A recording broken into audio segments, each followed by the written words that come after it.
As of tonight, the list that we will be releasing, the current list of unaccounted for individuals, stands at 1,011, which is an increase from yesterday of 380. I want you to understand, though, that this is a dynamic list. And the list is derived from essentially three different data sets.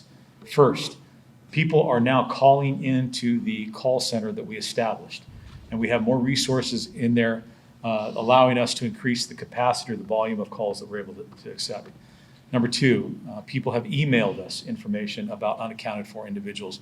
We're now able to process those emails and add them to the list.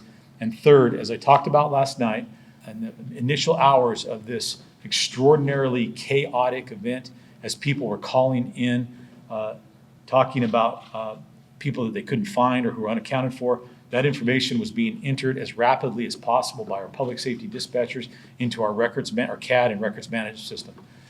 You can imagine the intense pressure that they were under. So that data is now being reviewed and mined, and the information about potentially unaccounted people is being pulled out and added to this list. When you report this number, you should report it with context. You shouldn't just report the number because it's misleading in terms of it. The information I'm providing you is still somewhat raw data.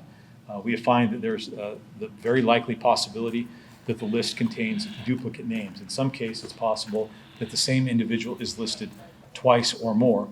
Oftentimes, someone will call in and they won't know the exact spelling of an individual's name, so it gets listed based on what they perceive the spelling to be. It's going to take time for our investigators to go through and verify those names and then ultimately be able to determine if it's the same individual or if there's duplicates and go from there. When you report this information, assist me in providing the appropriate context and explaining what's going on. Since last night's briefing, I again have the very unfortunate duty to report to you that an additional 8 human remains were recovered during our search efforts today.